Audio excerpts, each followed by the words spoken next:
بسم اللہ الرحمن الرحیم۔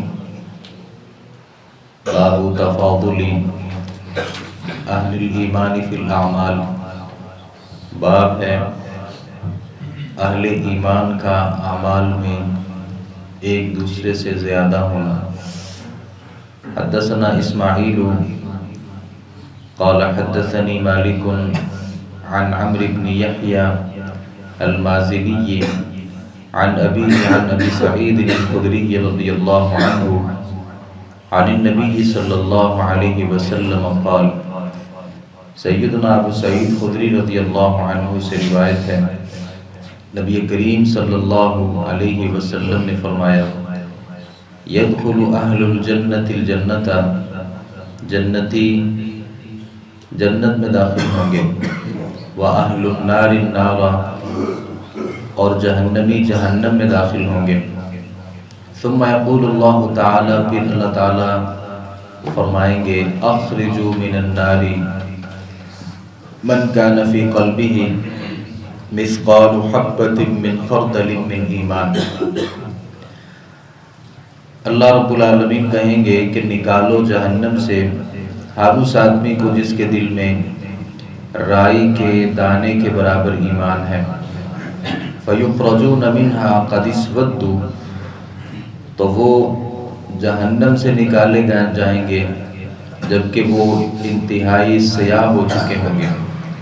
فَيُلْقَوْنَ فِي نَهْرِ الْحَيَاةِ أَوِ الْحَيَاةِ، تو انہیں بارش کی نہر میں یا نہر حیات زندگی کی نہر میں ڈالا جائے گا۔ مالک جو راوی ہے اس کو ان دو الفاظ میں شک ہے۔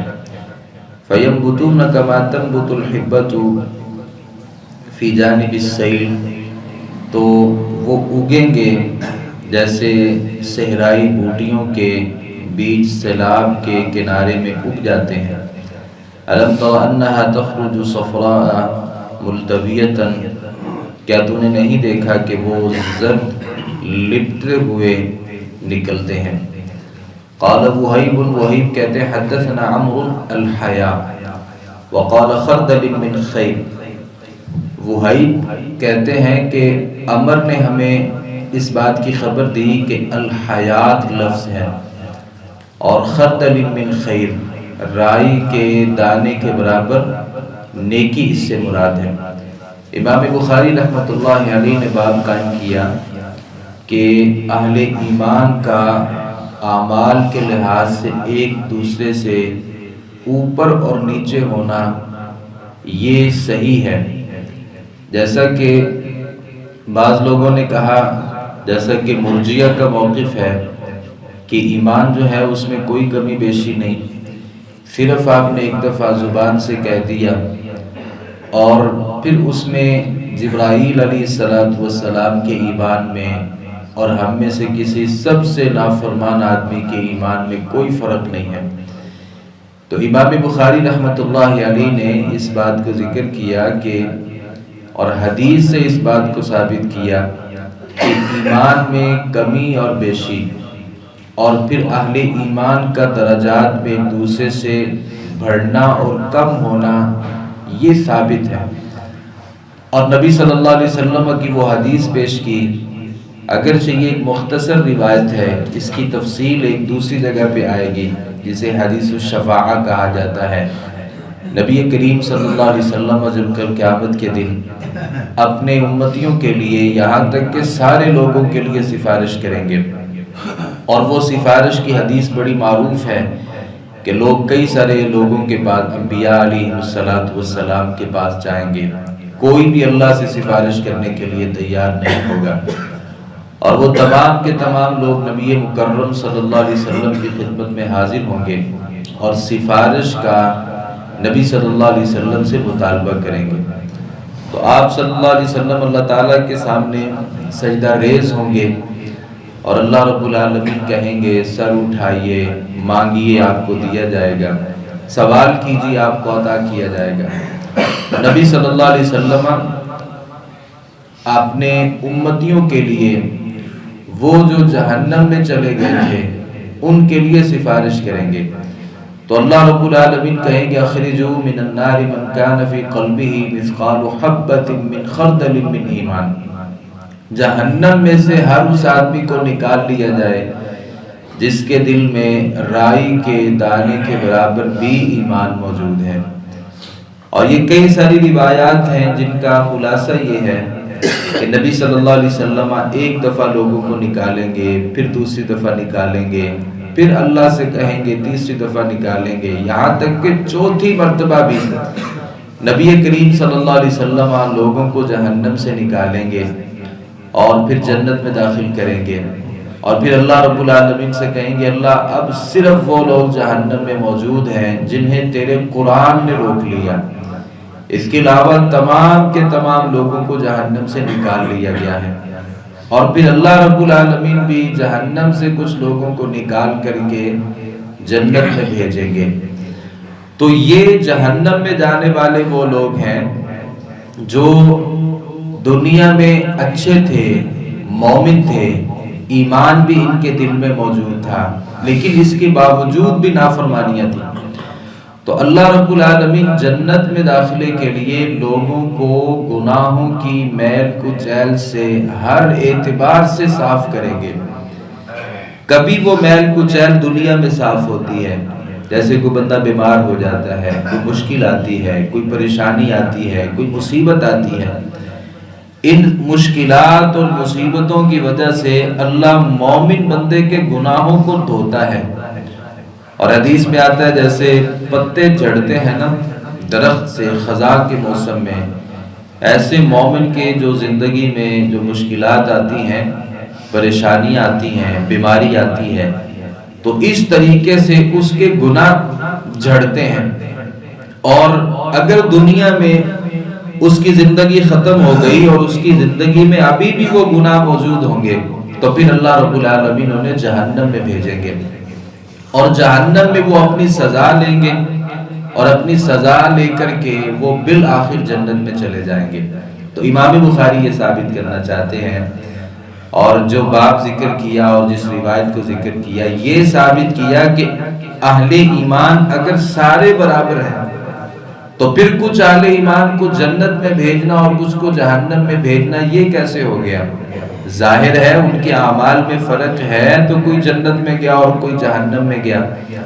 اور پھر جنت کے بھی اللہ نے درجات بنائے ہیں، کئی سارے درجے ہیں، کوئی چھوٹا درجہ ہے جنت کا، کوئی بہت بڑا درجہ ہے، کوئی اس سے بھی بڑا درجہ ہے، اور کوئی جنت الفردوس ہے، اور کوئی سب سے نیچے والا جنتی ہے۔ تو یہ جو اعمال کے تفاوت سے درجات میں تفاوت ہے۔ اور اسی طریقے سے یہ جو خوارج کا عقیدہ ہے، یہ جو خارجی ہوتے ہیں، جو تکفیری ہوتے ہیں، ہر بات پہ کفر کا فتویٰ لگانے والے، انہوں نے کہا کہ کبیرہ گناہوں کا جو مرتکب ہوتا ہے نا وہ ابدی جہنمی ہے، وہ جہنم سے نکل ہی نہیں سکتا۔ جبکہ اس روایت میں اس بات کا بھی تذکرہ ہے کہ جو لوگ برے اعمال کریں گے اللہ جہنم میں بھیجے گا، اور وہ جہنم میں ابدی نہیں رہیں گے بلکہ اللہ ان کو باہر نکال لیں گے۔ ہاں جو جہنمی ہیں اور مسلمان نہیں ہے، مومن نہیں ہے، اور وہ کافر ہیں، اللہ کی تکذیب کرتے ہیں، رسولوں کی تکذیب کرتے ہیں، اور فرشتوں کو نہیں مانتے، کتابوں کو نہیں مانتے، یہ لوگ ابدی جہنمی ہیں، یہ جہنم سے نہیں نکلیں گے۔ البتہ مومن جو ہے وہ اپنے گناہوں کی سزا لے کر کے بالآخر جہنم سے نکل آئے گا۔ ایک بڑا معروف سوال ہے، سوال یہ ہے کہ حدیث میں آتا ہے کہ جس کے دل میں رائی کے دانے کے برابر ایمان ہے نا، آپ اس کو جہنم سے نکال کے جنت میں داخل کر سکتے ہیں۔ تو رائی کے دانے کے برابر جو ایمان ہے وہ 11 چیزوں سے آتا ہے، جن میں 5 ارکان اسلام ہیں، عقیدہ توحید ہے، نماز ہے، روزہ ہے، زکوٰۃ ہے اور حج ہے، اور 6 ارکان ایمان ہیں، آمن باللہ و ملائکتہ و کتبہ و رسلہ والیوم الآخر، اللہ پر ایمان ہے، کتابوں پر ایمان ہے، رسولوں پر ایمان ہے، آخرت پر ایمان ہے، اور تقدیر کے اچھا اور برا ہونا وہ میرے حق میں جو ہے اس پر ایمان ہے، آخرت کے دن پر ایمان ہے۔ یہ 6 چیزیں ہیں۔ ان 6 چیزوں کو اپنی زندگی میں پورا کریں گے تو پھر رائی کے دانے کے برابر ایمان ہوگا. پھر ہم نوافل پڑھیں گے، پھر صدقات کریں گے، پھر خیرات کریں گے، پھر عمرے کریں گے، جہاد کریں گے اور بڑے بڑے اعمال کو اپنی زندگی میں جگہ دیں گے. پھر وہ جو رائی کے دانے کے برابر ایمان ہے نا، یہ ایمان بڑھتا چلا جائے گا یہاں تک کہ یہ ایمان پہاڑوں کی مانند ہو جائے گا. لیکن سب سے کم جو ایمان ہے وہ نماز، روزہ، زکوٰۃ، حج، یہ ساری چیزیں اس میں شامل ہیں.